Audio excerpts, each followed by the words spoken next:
Everyone, welcome back to my channel. Nandito tayo ngayon sa Mendez, Cavite, Barangay Panungyan 1. And we have here 3 houses. 3 million full finish. 3 million pre-selling, undergoing construction. And 5 million house. Yung pangatlo, ikutan natin lahat. Itong isa is ready for occupancy na siya. Full finish na siya. 2-car park. Pagka kinuha siya, hindi pa siya nilalagyan ng gate. Pero kasama sa package, lalagyan siya ng gate. Free transfer of title. Then if you want, dito, ito yung kalsada niya. 5 minutes diretsuhin nyo dyan going to Tagaytay. 520 meters above sea level. Dito, if you want, yan. Starting here, meron din tayo mga 1,000 square meter na lot. 1, 2, 3, 4, 5. Hanggang doon. 5 yan na cut. Bapas lalagyan dito ng kalsada. Itong kalsada, dediretso doon. Yan. For only from 8,000 per square meter, 5,000 per square meter yung farm. Ayan. Okay. So ito yung 5 million na house. Napakalaki niyan. 180 square meter yung lot. Ayan, papasukin natin yung mamaya. Ito 3 million 160 square meter. Ito, sa gitna. Lalagyan din yan dito ng bakod. Ayan, ito. And then ito yung isa, 3 million na house. Ayan. 162 square meter. Ayan. Ito palang kalsada, 3 meters, lalagyan pa yan dito ng 3 meters. Yan. Okay. So siya, ito, kasya dito 2 cars. 1, 2. Yan. Paikot muna tayo sa property bago tayo pumasok sa loob. Ito yung balcony. Ito yung sa gilid, may firewall para meron kayong privacy. Ayan. Naka-sliding windows lahat na pinto, ng bintana. Tapos dito, ayan, meron pa kayo dito 3 meters na dirty kitchen, pwede nyo lagyan. It's up to you. Ayan, mataas din yung wall para sa privacy. Ayan. May access din dito, papunta dito sa bahay. Pwede natin palagyan na steps. Okay. Paikot dito. Ayan, nakasemento. Ito yung mga sliding. Ayan.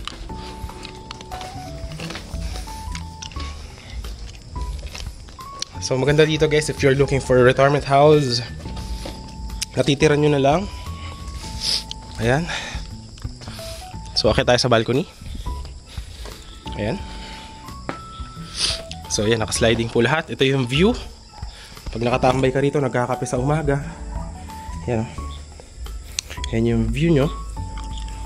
Ayan. Ito palang ready for occupancy. Pwede rito. Cash basis lang, 90% payment, deed of sale, tapos turnover. Tapos yung 10% remaining is kapag nabigay na sa inyo yung title ni seller na naka-name sa inyo. Ito namang isa, 3 million, ang down payment 1 million. Tapos gagawin, tatapusin yung bahay full finish. Pag tapos na, tsaka nyo babayaran yung remaining na 90%, deed of sale, turnover. 10% remaining kapag na bigay na sa inyo yung title na naka-name na sa inyo. Yan yung parking nya. So yan. Ito yung house. Ito yung living room. Ayan. Naka-tiles na ito lahat. Tapos lahat yan. May kuryente na rin to. Dito yung breaker. Ayan. Okay. So napakalaki ng kanyang living area. Ayan. Ito yung kitchen. Ayan. Tapos ayan yung access mo dito sa backyard. Ayan. Okay, sara natin. Okay. Tapos ngayon, ito yung living area. Ito, dalawang room, isang CR na malaki. Ito yung isang room. Ayan. Ayan yung sa taas, may mga ilaw na din. Ito yung view dito sa room. Ayan. Ito, naka-sliding din. So, ganyan yung laki niya. Ito, malapad. Pwede lagyan ng, dito ng kama, cabinets. Yan. Okay. Ito naman, yung CR, napakalaki. Yan. Meron na siyang toilet, shower. Ayan. Meron din siyang sink. Meron din siyang exhaust heater. And maganda, yung pinto niya, hindi po kahoy. Kaya hindi siya mabubulok. Ito yung Second bedroom. Yan, napaka-aliwalas. Yan, ganito yung kisame. Yan. So yan, ito po siya. Yan. Ito yung view sa kabila. Pwede nyo lagyan ng taniman. Depende sa inyo. So, ito yung full finish ng bahay. Yan. Okay.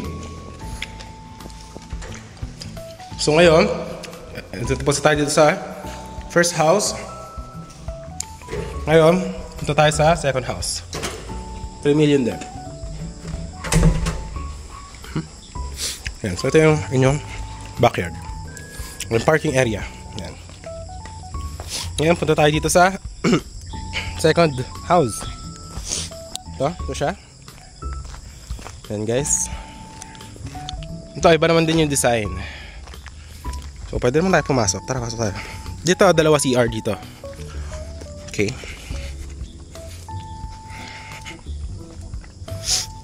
Yan. So, ito yung isang room. Yan yung CR nya. Yan, inaayos na yung mga kisame. So, dito yung entrance. Pagpasok sa pinto. Ayan. So, meron pa kayong parang balcony dyan or terrace. Ayan. Dito maganda, high ceiling siya. Ayan, nilalagyan na rin ng kisame. Ayan. Tapos may isa pang bedroom doon sa may kabila. Ayan. So, dalawa yung CR dito. Ayan. Okay. So, that's the house. Hindi ko na siya mapasok kasi ang daming mga gamit. So, doon naman tayo sa third house. 5 million naman yung kabilang bahay. 180 square meter. Ito kasi 3 million 160 square meter to. Ayan. So tara, punta natin yung third house. Ayan, ito. Ito, maganda to guys. Malaki to. Itong bahay na to. Tapos ito yung kanyang harap. Lalagyan din ng bakod yan guys. Kasama sa package. Meron din gate. Ayan. So dyan yung Poso Negro. Poso Negro. Yung isa nandun din yung Poso Negro. Dito yung mga 1,000 square meter if gusto nyo farm lot. Yan. Okay. So dito. Okay. Dito lalagyan dito ng steps. Kaya tayo. Ayan. Ito yung bahay guys. Pagpasok. Ayan. Ito siya. Sa loob. Ito yung living area. Ito yung access papunta doon sa second floor. Ito yung kitchen. Yan. Napakalaki. Tapos dito yung loob. Napakataas po. No? Aliwalas talaga. So ito yung bahay. May access kayo going sa may backyard. Ito yung unang ito plano dito is bedroom pero pwede rin CR. Ito isang bedroom din dito. Yan. So ginagawa pa lang siya. Ito yung sa likod. Babakuran din yan. Okay. Yan. Ganyan sa taas. Inakisame na din. Ito yung view nyo. Yan. Okay, talagang one with nature. Ayan. If marami kayo sa bahay, maganda tong bahay na to. Ito yung isa pang bedroom. Ito naman with CR. Ayan. Ito yung isang CR nya. Ayan siya. Okay, ginagawa din. Ito yung bedroom. Kumbaga master's bedroom to. Ayan. Ito CR, malaking CR. Ayan. Okay, tapos sakit tayo sa second floor para makita nyo. So yan ganyan kaaliwalas yung bahay guys. Ayan. Okay. Ito yung second floor dito. Ayan o. Ito wala nang gagawin dito. Open space lang siya. Full finish naman yan. Alright. So ganyan. Tapos lalagyan din ng kisame. Wala nang division. Para kayo na bahala kung anong gusto nyo gawin sa kwarto. So yan. Ganyan po yung ating bahay. Okay. Alright. Tapos pagbababa ka dito. Tak. Ayan. Ayan siya. Ganyan. Alright. So, yun. This is for only 5 million 180 square meter yung lot. The house is very big. No? Kasi napakalaki ng bahay. So, yun. Yun yung mga houses natin dito. And then dyan, if you want farm lots, 1,000 square meter. Yan. Meron din dyan. So, lahat po ito, free transfer. Ayan guys, is free transfer title. Ayan. Alright, so yun, if you are interested, message nyo lang ako sa Viber, WhatsApp. Ayan, nandiyan naman po. And ang location nito, Barangay Panungyan, Mendez, Cavite. Just 5 minutes from Tagaytay. Ayan, thanks for watching guys. Maraming salamat sa panonood. I hope to see you soon. Ito, maganda rito, pwede na lipatan anytime. May kuryente naman yan. So yun, Yun lamang po. Thanks for watching. Ayan.